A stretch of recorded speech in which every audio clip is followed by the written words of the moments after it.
Oh, it's me, Joseph. Channel. Tonight, uh,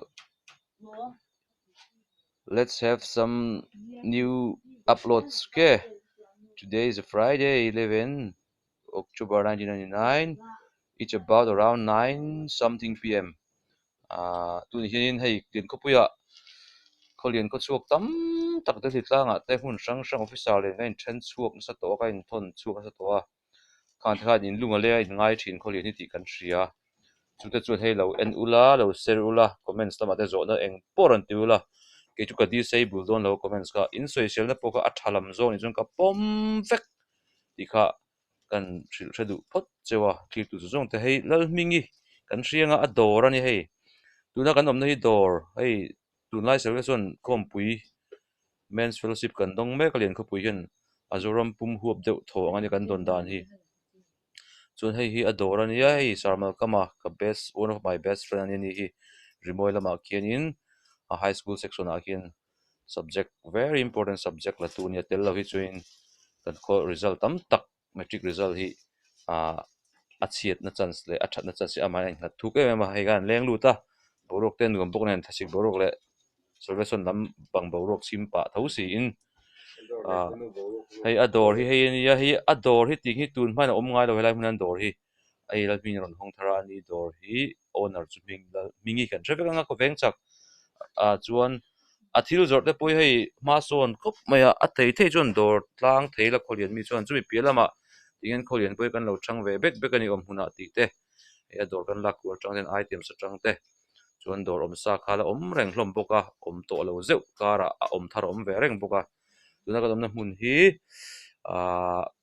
kholiana chuan a veng lai li dor kon kan ti mai thin hmong zol tun hma ming hluya chu kan phua khami pia hret jesi dor opposite ati theng chu bubuang te in opposite ania chuan ei pon lami kan la chuk anga ti chin an evidence a chu kan lungleng tak tak le lian khopui ngai tak tak te tan ka battery le ka balance po ui lawin ti hian rong bol na nga in ka ron post lut ve to pani e please subscribe le like ka in khong ena kan di le sham sham ani e hian he azan thilania athim le eng kain pol de undukanga dor chungi chu eng tha a tilani hi lo in shal treu treu sela lo lian zel se kholian ti changkang tu ni turin ador atang hian mal soma tam tak dong turin du sakna kan lan mol mol bokani okay in zawain thil tu te zain tan chuan mang tha phot ule indam ko jai se sel na len kol tha ula i kholian omma le mun thewa tangin lian kho pui rim nam le chuk te kha chuan miron theng hel lo ula hian nun kho kan ro mang ve bek bek an heng la hian mo chu thingtlang dom le zo tui thiang kak kan an in thei ero hi chu i kan in chuang ve khop mai chapo lam ni lovin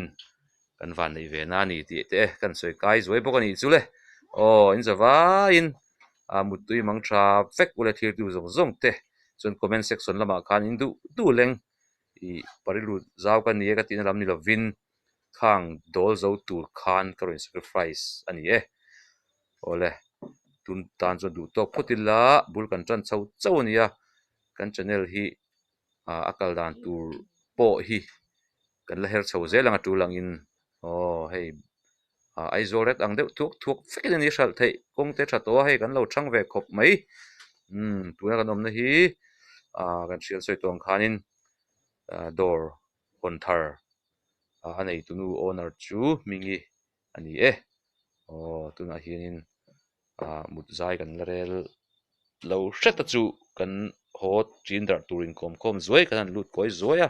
uwa te pokan lampa don diom takani e orange vain long thole have a nice night